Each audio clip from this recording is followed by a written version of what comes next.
Hello everyone. Till now, I was creating videos for professionals who were working in the corporate industry. So one of the students reached out to me on LinkedIn saying that, sir, if you can create a guidance video for internship. So that's why I'm creating this video. The title itself is revealing that it is for the software engineering internship. So let's start with a positive quote. A river would not sound so melodious if there were no rocks on its way. If you go to any sea, the sea makes lot of noise and it is kind of a soothing noise. It comes because the water is hitting the rocks, it is hitting the sand, it is hitting the winds, and that's why the sound is coming.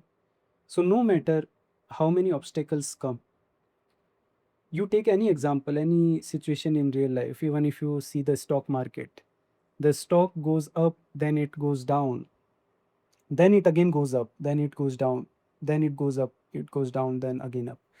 But the thing that matters is over the period of time, a good stock always goes up.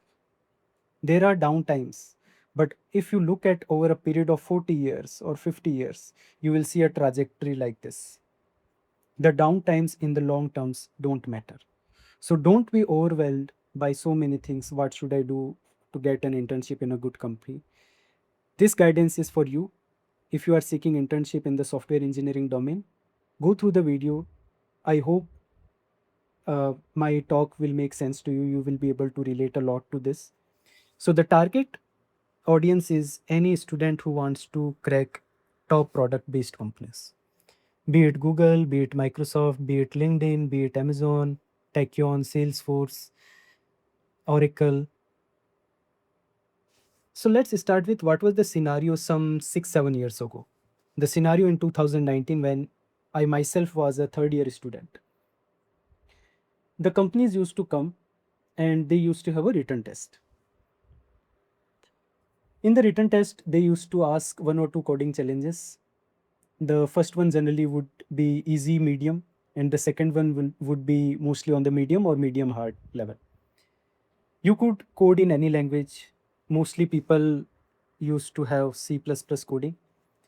Someone used Java. Apart from that, no one used any other language because at that time, these were the prominent languages. In college, we generally only learn about C, C++, and then Java, Python, JavaScript, you have to learn on your own because there are a lot of other topics as well. So we don't get a dedicated topic on languages. Then after once the written test used to complete, on the next day we would get the list who have been shortlisted. Throughout the day, there would have been an anxiety if I would be selected or not. What about my friend? Once that was done, the shortlisted students were called on site in some dedicated building. There used to be some 3 4 rounds. Usually, the first and second round were mostly on the DSA and low level design. In the low level design, there used to be simple questions, for example, related to object oriented programming. How would you create a class? What is inheritance, composition, etc. Once that is done, the last round would be HR round or the HM round, mostly hiring manager round, which is technical plus the behavioral round. And once that is done, within half an hour to 1 hour, you will get the result and you will get the placement if you have been selected. Fast forward to 6 7 years in 2026, this scenario has changed a lot because in the market there is a lot of talent which is unemployed. There is the rise of AI. Even the top leaders in this domain don't know what will be the future. So in this video, my effort has been to basically dissect the industry expectations from an internship point of view. So the first and foremost thing is still DSE. The many people on LinkedIn or on social media platform tell that DSE is no longer needed. Don't follow them.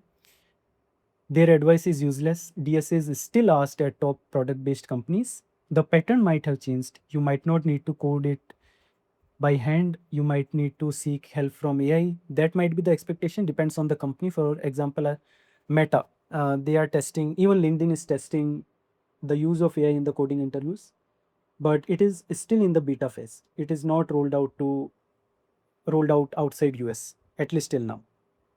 So the first one is still written test. You will get a link. You will have to give the test. It will be a proctored test. Nowadays, I myself have taken a lot of interviews and I have seen that candidates do cheat. I won't reveal the methods because that is not the way interviews should be given, but people do cheat a lot in interviews, and that's why they're on many platforms like HackerRank or CoderPad. They have tried to integrate the AI proctored AI integrations have been there, which track your eyes, which track your hands, gestures, and give a score if you are cheating or not. And if you do fall in the category that confidence is high that this person is cheating, then a human will review and will get back to you with the proper response. So once the written test is cleared with proper honesty, you are called on on-site round. It can be virtual if you are off campus, or it can be on-site if you might be called in the office if you are in the desired location. Some companies do provide airline tickets and accommodation as well. Now, to solve coding exercises in any language is fine. It does not matter you choose C++, you choose Java. Nowadays, people do use Python, JavaScript, and Go. That's absolutely fine. Many people have doubt, should I go with Java? Should I go with Python? For the internship and interview perspective in general, any language is fine as long as the role itself does not demand any expertise in a particular language. In the job description JD, you will see that any one language is preferred. You generally tell it upfront to the sourcing recruiter that I will be giving interviews in, let's say, Java. But then the language is logged, and then you will have to give the all the rounds in the same language. The expectation at this level is that you will have the in-depth knowledge in the language of your choice.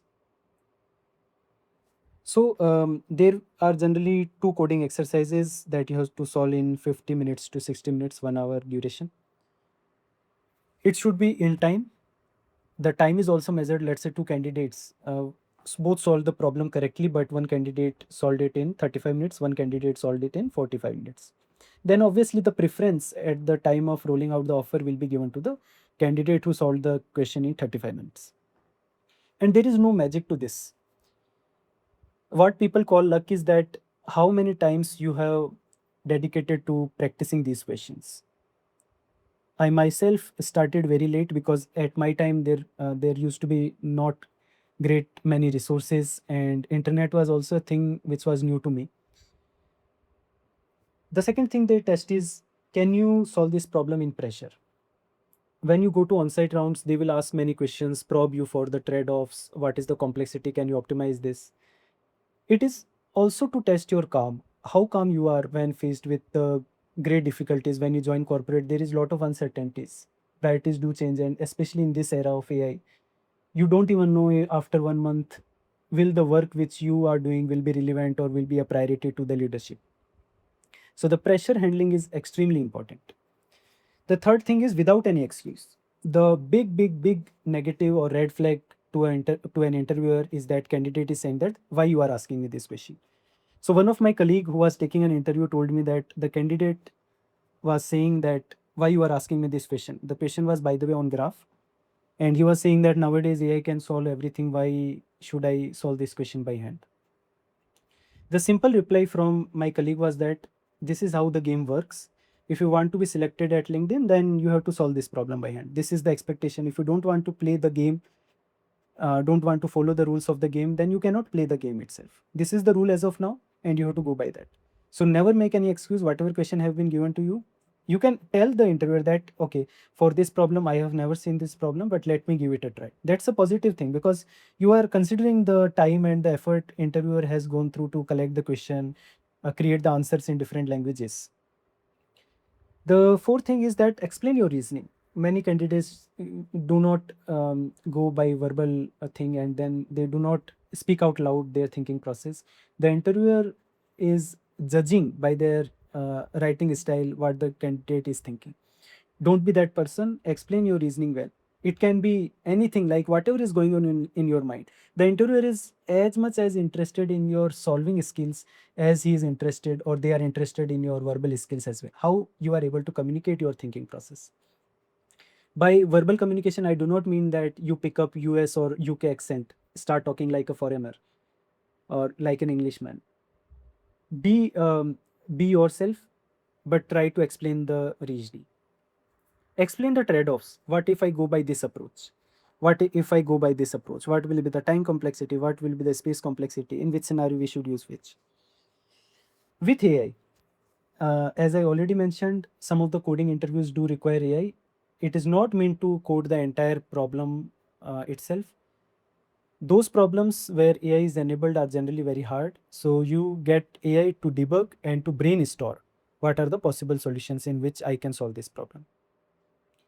Now, what are the general topics which you should cover for preparation of DSE?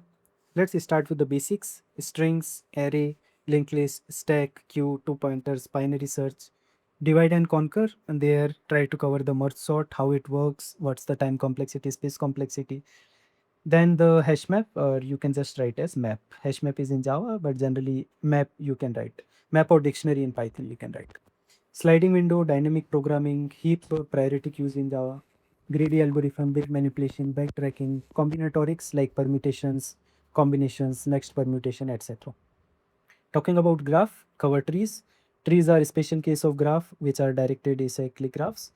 DFS, BFS, DSU, some algorithms like Dijkstra, Floyd-Warshall, Bellman-Ford, which to use when have some solve some 3-4 good problems on LeetCode or gigs for gigs. Some advanced topics if you are basically going in some quant or Google or any fintech company. Sweep line number theory, Fenwick trees or BIT, simulation or design problem, randomization, game theory. These are the topics which should be covered. Now, these won't be covered in one day. Generally, people start on one day thinking that I will try to solve, they solve 10 problems. On the next day, they solve 8 problems. Over a week, they start solving one problem. And eventually, the momentum fades. They are demotivated to an extent that they don't want to solve. This is the part and parcel of solving a problem, taking this, uh, I would say, Herculean task of covering all these topics. That start simple, because it will give you confidence and will give you a momentum. Start with simple topics, try to see videos on them, try to have sound concepts. It is not like if you cover a concept you will be solve 100 out of 100 problems. The aim is if you apply in 10 companies, you get call from 5 companies, then you should be able to crack 1 or 2 companies. These 10 companies are, if they are good companies, then 1 or 2 companies are also good companies. Ultimately you will be working in one company only, so don't be demotivated even if 9 companies rejected you. The aim is to be selected in at least one company. If more than one companies, then it is good for you to write it in your resume or to do negotiation with the hiring manager. But don't be demotivated even if companies do reject. This is part and parcel. Even I have been rejected in many companies. That is natural. The thing is that don't get demotivated. Okay. So the second thing, generally it is covered in the hiring manager round, which is fundamentals. Um, they generally cover the operating systems, the database management systems, your SQL queries, networking and security, concurrency, and object-oriented programming. From here, you can judge that whatever is taught in the college, that is not in vain. If you are a good learner, you have attended the lectures, then it will be a piece of cake to you. You will be able to answer pretty much every question which is asked in this round. So, fundamentals are also necessary. The interviews are no longer just concerned with coding. The third thing is design. It is generally a separate round. At internship level, I have seen it is LLD focused, but a bit of HLD is also a plus point if you are able to tell to the interviewer that some HLD concepts, if it relates to your low level design question, then it is very impressive to the interviewer. So LLD, obviously object oriented programming, the classes, inheritance, abstraction, polymorphism, the four pillars. If you might want me to make a video on this, please feel free to comment, and I will make a video on that. Then the UML class diagram. UML has lot of diagrams, lot of types of diagrams, but the class diagram is the most popular, where you draw the entities, show the relationship between those, the attributes using crow notation, the composition versus inheritance, which to use when. Then there are some principles like solid, case, dry, and Vora. If you want me to make a video on this, then also do comment, and I will try to make a video on this soon. Concurrency is, I would say, at least basics of concurrency is an absolute must nowadays. Clean code, clean and concise code is much appreciated, because let's say you joined the company and after 2 years you left. Your code is there and some newcomer joins and starts taking your responsibility. Now the code itself is very much spaghetti code. That means it is written in such a way that it is hard to debug, it is hard to read and understand. That's why the interviewer also see what is your naming conventions, the space that you put after equals or before equals, and how do you structure your program, the public methods, the private methods, which come when. Your code should be in a newspaper style. Newspaper, how do you read it? You read it from top to bottom. So similarly, if someone reads your file, code file, they should be able to read from top to bottom and understand the coding logic or the rationale of your code. Another requirement is the extensibility aspect. New requirements come every month, right? If not weeks. How extensible your code is, how much flexible it is to accommodate the new code, new requirement.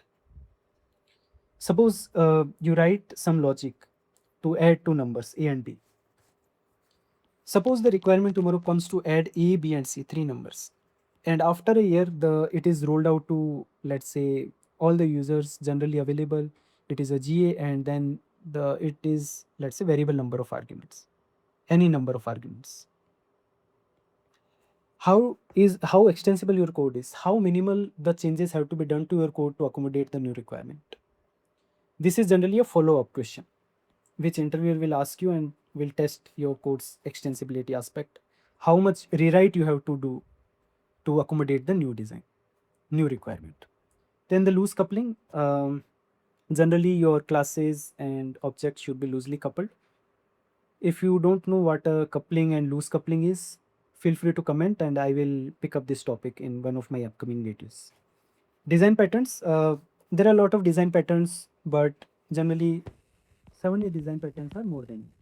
They will cover most of the common questions. Now, if you don't know what design pattern is, what are the prominent design patterns I should study, feel free to comment again and I will make a video on those. The second aspect of design is high level design. Again, this is generally not the scope for internship, but some companies can focus on this as well. At internship level, I would recommend three topics: the scalability, replication, and the cap theorem. Scalability is how you will make this system scalable to, let's say, 1 million or 1 billion users. Replication is how do you replicate the data across different servers, across different databases.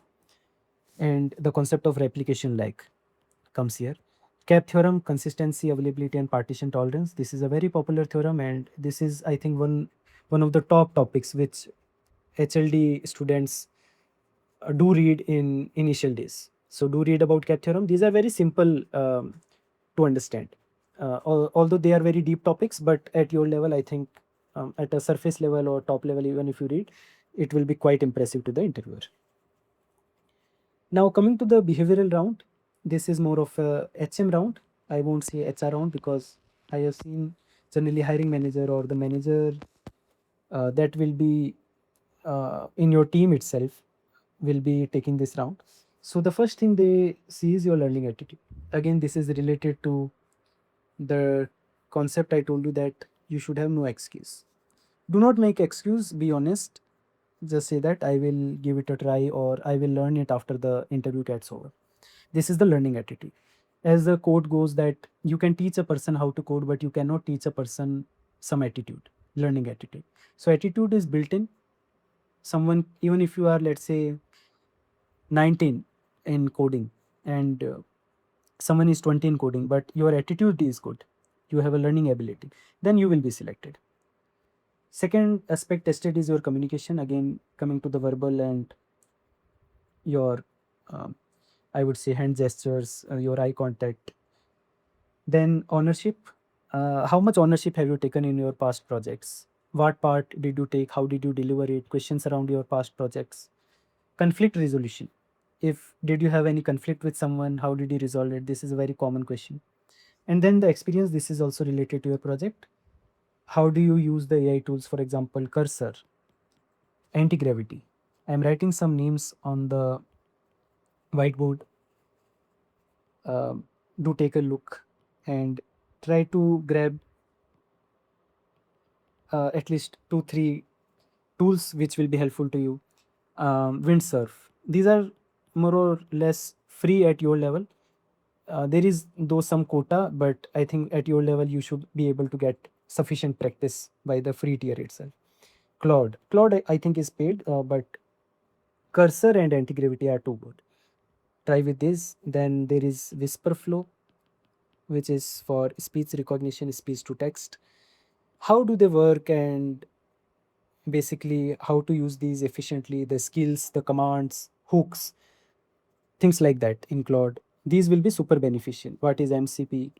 Read about this. If you want me to make a video on these topics covering briefly each and everything, then feel free to comment and I will make a video on this.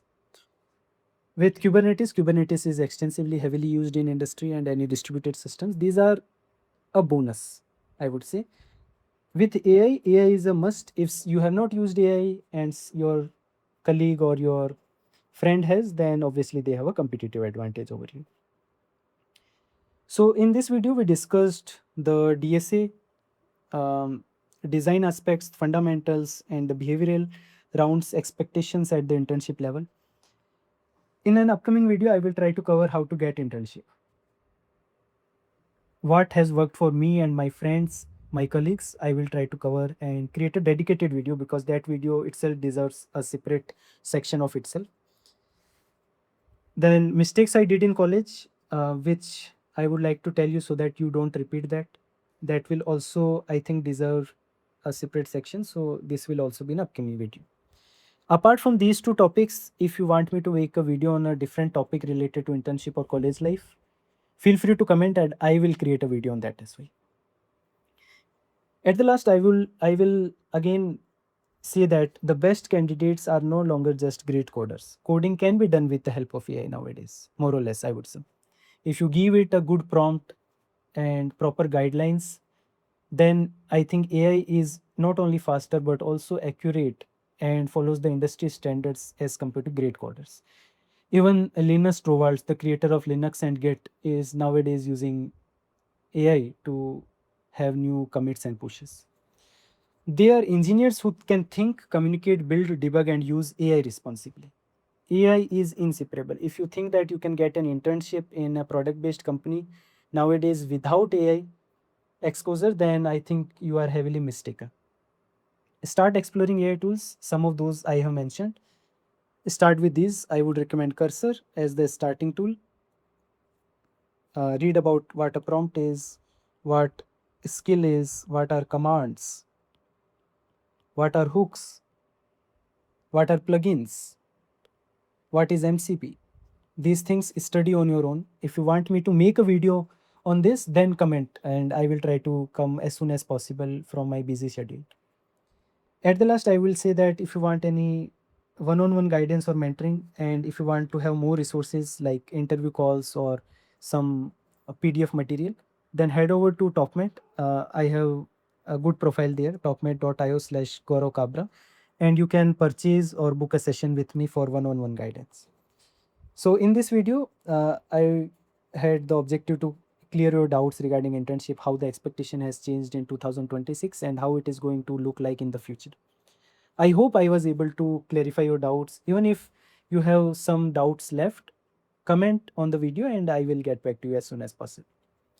Finally, if you like the video, consider sharing it with your friends and subscribing to the channel. I keep making such videos on a regular basis. Until we meet again, keep learning, enjoy your college life, explore different things, try to create your startup, read books, watch movies, communicate to others, make friends. That's all in this video. Thank you so much.